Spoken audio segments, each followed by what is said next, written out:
Welcome into another episode of Three's a Crowd. I'm Preston Vargas, and let's welcome back Eli Atwood to the show. Eli, how was your vacation to Chile? It was great, but I'm glad to be back for this episode. Yes, it's great to have you back. So before we get started, don't forget to like this video and subscribe to the channel. Also, we have our NFL playoffs, the NFL playoffs start in 2 weeks. We got a playoff bracket uh, that'll open up once the regular season ends. Don't forget to join that group. Link will be in the description below. Anyway, the Chicago Bears, we're in the playoffs. Beat the Yeah, it's a good Packers. feeling. Yes, beat the Packers, and as a result of the Lions losing to the Steelers, we're officially in the playoffs. Let's first talk about that game, the game for the Bears when they beat the Packers, down by 10 with 3 minutes to go. We come back, force overtime, then that bomb to DJ Moore. I don't understand how we did it. Yeah, I mean, truly a miracle win. I think we had like a 1% chance of winning at one point in the game. But that's the thing I like about the Bears. They never give up. They keep pushing, even when the tides kind of turn against them here. Absolutely, we've seen this time and time again from this team. That's what I love about them. They always come back to win most of the time. Even in the first game against Green Bay, we started off slow, then we tried to come back, but then Keyshawn Nix made an incredible play in the end zone to seal it, and then this game the tides turned again. But how far can this Bears team really go this year? Yeah, I mean, this is a team that can definitely make a run into the playoffs here. Hopefully the Super Bowl, can't complain if we make it. I'm gonna make my prediction right here. I think the Bears will make a run and win the Super Bowl this year. That's a bold take, and I think they're gonna do it. Yeah, definitely a bit of a bold take, to be honest. Maybe some Bears homer glasses on there, but I don't think hey, so. hey, you got to keep going. The Bears definitely have a good team this season. This is the year to do it. And I saw a stat where I think if the Packers lose out and the Lions win out, then the Packers will be out of the playoffs. Yeah. That final game of the season, Week 18, when we play the Lions, I wouldn't mind sitting our starters that game just to have a chance for the Packers to be knocked out by the Vikings. Yeah, I mean, obviously it depends on the positioning for the Bears, but I mean, if we have nothing to win anyways, you might as well. If we if the li if the not the Lions, if the Packers lose to the Ravens on Saturday, we win the NFC North. In the one seed, Yeah, I don't think we need it to go to the Super Bowl. yeah, but getting the one seed I think would still be better than sitting the starters, honestly. I mean, that bye week is nice to have the extra rest going into the playoffs. I mean, you make a good point with having one less game to go to try to win a Super Bowl, but Yeah. I would say using that Week 18 as a bye could help as well in a Well, that's way. true. Yeah, it's a fair point. It helps a little. Yeah, for sure. And then going on next, we've got the Steelers. They did beat the Lions there in that game, as you mentioned before. Came down to a crazy play there at the end of the game. What was the key takeaway? Or do you think the Steelers are a legitimate playoff contender, or this another 9-8 season waiting to unfold? I mean, it's hard to say right now. I mean, we're even though we're only 2 weeks away from the playoffs, so that was a signature win for the Pittsburgh Steelers and Aaron Rodgers. Jalen Warren ran the ball very well. He had a couple long touchdowns. But let's take a look at this. The Steelers have won 3 straight games. They got 2 games remaining. They go to Cleveland next Sunday. They host Baltimore in the final game, and Baltimore is unraveling. We'll get to that game a little later, but I think the Steelers are in good position, winning 3 straight games at this point in the season. They're getting hot right now. Yeah, they're getting hot right at the right time. Major concern I see for the Steelers is their wide receiver core. Could be seeing a suspension for DK Metcalf, and even Yes. when he has been on the field, it hasn't been the best. I feel like I've seen a lot of drop balls when watching the Steelers. I mean, yeah, that's a good point. Metcalf, 9 targets, only 4 receptions. You can't have that for sure. But Yeah, I mean, I feel like the best catch I've seen from their team all year is from the running back Gainwell in this game. I mean, what a catch. he was their leading receiver that game on five. I think he's their leading receiver on the season, maybe even I don't know about that. by receptions, I think. By receptions, interesting. I think I saw something about that. I could be wrong though. I do like the addition of Adam Thielen. That's become a great addition for the Pittsburgh Steelers. Yeah, a good veteran presence is always helpful. And the running game is starting to get going. Talking about Jalen Warren earlier, he had two touchdowns on 143 yards. Very solid outing Yeah, for for him. sure. He looked great going into this week. He was pushing guys off from left and right. Oh yeah, he out physical the Detroit Lions, which is something Yeah, we exactly. aren't used to seeing. For And then sure, yeah. we'll go on to the Jacksonville Jaguars making a statement going on the road to defeat the Denver Broncos by a score of let me pull it up, 34-20. I was on the call for this game. It was an exciting one. What'd you think of it? Yeah, I mean, definitely a good win for the Jaguars. I feel like a lot of people feel like maybe they've been a bit of frauds, but getting a big win over the Broncos, who a lot of people see as the favorite coming out of the AFC, definitely a strong win for the Jaguars, a bit of a statement going into this playoff run. It puts the AFC in chaos for sure. A huge game for Trevor Lawrence, 279 yards, three touchdowns, and he rushed for a touchdown in the game. I think he's starting to find his targets better. Parker Washington, six receptions, 145 yards.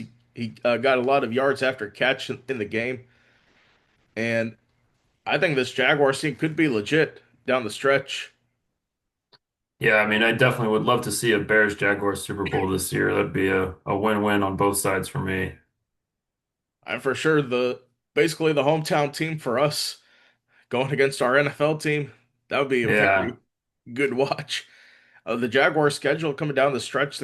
They got the Colts on the road, Titans at home, and right now looking at the AFC South standings, they have a one-game lead over the Houston Texans. I believe Houston has the tiebreaker.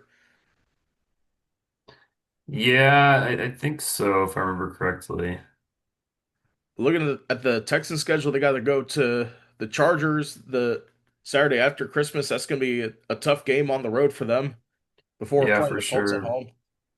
Yeah, and the Texans also didn't look too great this week after having a bit of a strong run, fizzled out. I don't know what happened to them. They barely beat the Raiders. How do you Yeah, I barely beat mean, the Raiders? I think they were what, a 15-point favorite and then Yes. barely won. I was shocked looking at the score to that game. Uh, I think, if I'm not mistaken, they trailed 14-13 in the third Yeah, quarter. they were down by a lot at one point, but they did manage to get back to it. Those are the only time they trailed was in the third quarter of that Yeah. game. But I don't know how you only beat the Raiders by two when they've been inept all season. I mean, let's take a look at their recent results. Um, Let me pull up their schedule. You lose 31 to nothing to Philadelphia. You lose by seven to the Broncos, which they scored late to make it a one possession game. But other than that, they haven't kept it close in the last five games. Yeah, that's pretty bad. I mean, I think this is more about Houston than anything else. Yeah, Houston, they're inconsistent, they need to definitely improve in that regard. And I thought they've shown that they were starting to build some consistency. I Beating the thought so Bills, too. beating the Bills uh, on that Thursday night game at home, and then going to Indianapolis, getting that statement win, which we now know the Colts are unraveling. They go into Arrowhead, get to play a Chiefs team, beat them in a what was a must-win game for the Chiefs. I mean, I don't know what to say about this Texans team. Yeah, definitely. Really odd team. We'll see what they can do coming into the playoffs. And then moving on to the AFC, we'll stay in that conference. The Patriots getting a huge comeback win to beat the Baltimore Ravens on the road by a score of, let me see, it was 28-24, but they trailed in the fourth quarter by 11. Was this more of a Patriots win or a Ravens loss, in your opinion? I mean, honestly, I'm going to go Patriots win here. Drake May had possibly the best game of his career, 380 passing yards, coming up clutch towards the end of the game. Got to give it to him there. He had that early interception, but bounced back well from that. Like you said, 380 yards, definitely his best game, one of the best games of his career. Obviously, you had Lamar Jackson go down injured in Yeah. the first half. That was a big storyline there. You lost Travion Henderson in the first half as well, which I don't think impacted it that much, but that 15-point fourth quarter from the Patriots Yeah, really, Ramondre Stevenson kind of stepped up there in that role. And, we've seen him be a good back, and he had at least one good touchdown that I remember. yeah, he had the only rushing touchdown of the game. He had Yeah. 51 yards on the ground. In terms of receiving touchdowns, you had uh, Kyle Williams and Hunter Henry got in for one. So pretty solid effort for the Patriots all around there. Yeah. I mean, now going over to college football, we've got the first round completed. Let's go ahead and go through some of these scores here. Yes. Alabama 34, Oklahoma 24. Bama was trailing early, but then they went on that 24-0 run. What was the Yes. main collapse there for you? The main collapse, I would say it's more of resilience from Alabama going down 17 nothing in a hostile environment. That uh, Oklahoma Memorial Stadium was shaken on Friday night to be down 17 nothing and to come back. You got that pick six from John Mateer and then Ty Simpson coming back. I think it was a signature win for the Crimson Tide. Yeah, for sure. Definitely amazing comeback. Love to see it. That's the type of game, probably the best game we had here in the first round. Type of game you like to see. Absolutely. Moving on, this one, the other end of the spectrum. Miami 10, Texas A&M 3. From what I think, I believe it's the first CFP game to be 0-0 at halftime, Hmm. but definitely a defensive performance there, I would say. I mean, saw some good moments there. What's your takeaway? It was definitely a windy day in College Station. I mean, winds were there were gusts up to 30 miles an hour. That's why the kicking game wasn't that good for either team in that game. In my opinion, Texas A&M had chances to win this game. They went down, they had a lot of chances to go down the field to run the ball. Marcel Reed he played a good game, except that interception at the end. Still 237 yards passing, 27 yards Yeah, not rushing. bad, given all the wind and everything too. And Miami's defense, though, just in the red zone was stout. And Carson Beck only had 103 yards passing. He did not win that game for them. It was Mark Fletcher, credit to him. 172 yards on the ground. Yeah, I really liked what I saw from Fletcher and Tony during that game. They each performed well. Like I said, Tony got the game-winning touchdown after he fumbled on the drive. Yeah, definitely not what you like to see from games, but hey, it's a win. Miami's first playoff win. They'll advance Yes. on to the next round. Next two games, a little bit more controversial. We've got Ole Miss beating Tulane 41 to 10. Pretty similar to their score in the regular season, if I Yeah. remember correctly. And first win in his debut for Pete Golding. Yes. So, what's your takeaway? Is Ole Miss an actual playoff contender, or is Tulane just that bad? I think Tulane is the best group of five team throughout the season, but it was just a mismatch that each two teams play each other in the regular season. in their fourth game. Trinidad Chambliss had a good game.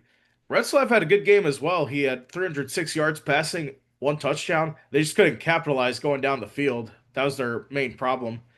I think it would have been more competitive if Tulane scores on a couple drives. Yeah, I mean, just those first two touchdowns, giving them up so quick was defeating, I think, for Tulane. Yeah, they fell behind pretty early. I mean, it was 14 nothing to start the game, and then you get the field goal. I thought Tulane should have been more aggressive trying to get to the end zone. Yeah, for sure.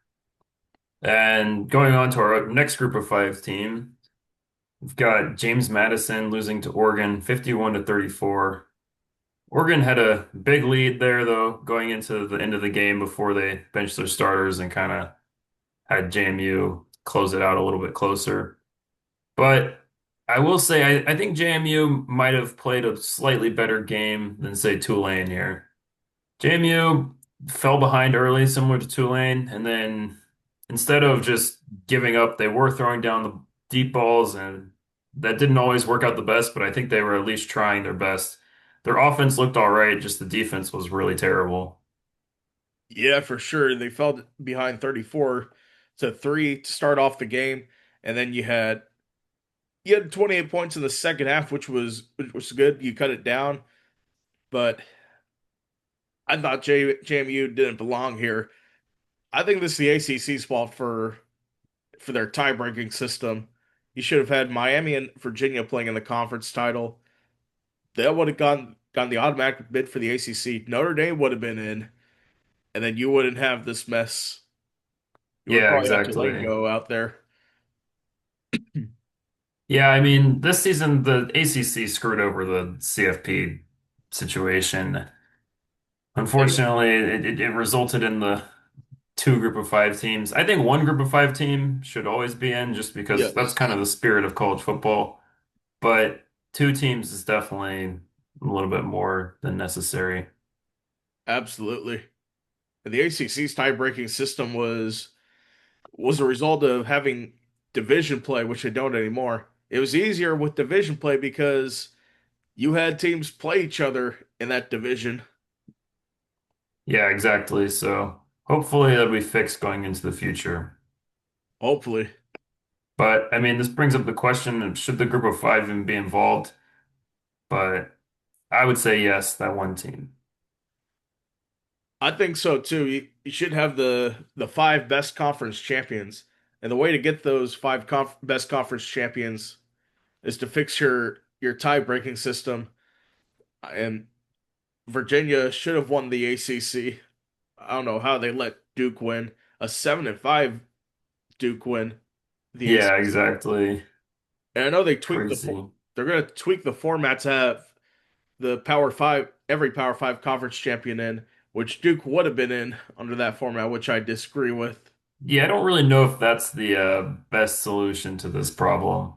I I mean, don't I do think so. think Duke maybe could have done a little better against these teams than some of these group of five schools, but I disagree. still, the only thing I will say is it gives sort of an extra opportunity for these teams who maybe are in a situation like Duke to push through and try to finish off the season strong. I think so too, but I think if you're a group of five team, you gotta go for every game Oh, and for try to win. sure. It's not different how it used to be, except now you can play for a national title, which in years past with UCF going 12 and 0, 13 and 0 in the regular season, you go to a bowl game and not even get into the playoff. Which Yeah, this I is mean, even some of the teams who did make it, I think Liberty made it one year as the 14 playoff, yeah. and they got destroyed. Oh, So Liberty made a bowl game in that they didn't make the playoff. Cincinnati made the playoff under the 14 team. Cincinnati, that's Yeah. what it was. Yeah. Cincinnati making the playoffs, got destroyed. So there's definitely some of that to consider. Yeah, for sure. And then we'll go to our other headlines. Back to that Lions game, DK Metcalf. He punched a fan before halftime. What'd you think of that? Yeah, I mean that's just completely unacceptable. I think he's going to be getting a suspension, at least a massive fine, but definitely a suspension in my opinion. I did hear watching First Take this morning that apparently a racial slur was said from the fan.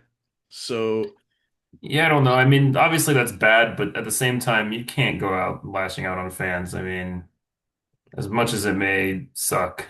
I think I agree with you, but Yeah, I think that fans should be banned after a full investigation. So also DK should be suspended a game and fined for putting your hands on a fan. And there honestly needs to be a better fan code of conduct at games. yeah, I mean, that's part of it. There's not really very clear rules, but at the same time, the players need to know. Yeah, for sure. And the Chiefs lose their second quarterback in 2 weeks to a torn ACL, Yeah. Gardner Minshew exiting the game. And the Chiefs are on their third string quarterback. Seems basically done for them. What do you think of that? Yeah, I mean, they're already eliminated from the playoffs. If anything, maybe this will help them get a better draft pick, but we'll see who starts for Kansas City next week. Honestly, it could be a number of guys, I think. I'm Joe Montana. You could call him out of retirement. I almost Maybe said. Alex Smith.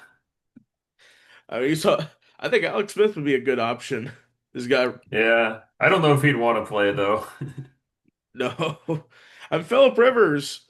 He retired, came back around the same time as when Alex Smith retired around the same time. Yeah, but Alex Smith had that gruesome injury towards the end of his career, so I think that's part of it. Yeah. And then in baseball, the Cardinals trade first baseman Wilson Contreras to the Red Sox. Does this make them a better team? Yeah, I mean, I think it does, and maybe it throws St. Louis into rebuild mode here.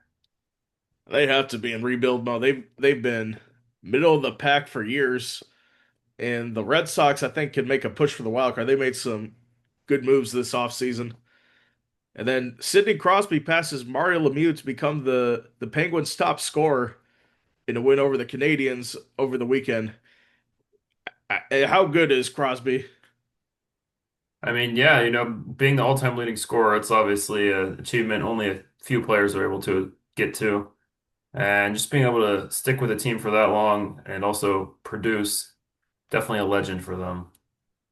In over 20 years as a Pittsburgh Penguin, he basically saved that franchise from relocating to Kansas City or Vegas back in the mid 2000s before they built their arena.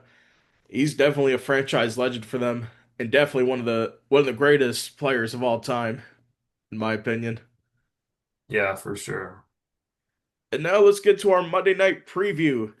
The San Francisco 49ers already clinched a playoff spot. They're going to go to Indianapolis to take on Grandpa Philip Rivers and the Indianapolis Colts. What are the keys to this game for the Colts? Yeah, I mean, for the Colts, it's going to be the running game. They're going to have to establish the run and work off of that. As much as Philip Rivers, I'd like to see him swing the ball around. I don't think it's happening. Philip Rivers did a good job last week, even though they got the law. They lost in Seattle. I mean, he didn't He lose was them the game. serviceable. It was Yeah, I agree.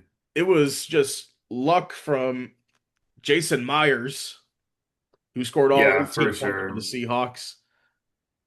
I definitely think this is a winnable game for the Colts. I'd still favor the 49ers, but they're not out of it yet. And I think it's Niners a are. must-win game for the Colts, if I'm not mistaken. I think it is a must-win game for the Colts. They are a 5.5 point underdog. I think they'll cover the spread, but I give the slight edge to the 49ers on the road. Yeah, me too. And let's get a score prediction for that game. What do you think the final score is going to be? I think the Colts will take a close lead, maybe low scoring game. I'd say maybe 17 to 13. The 49ers come back and get the win. And for me, I think the Niners will win this game 24-20. Yeah, so 4 point win for both of us, just barely. Yeah. And that's going to do it for us today. This is our last episode before Christmas. We won't have a show on Friday. We'll see you again next Monday. Thank you guys for watching.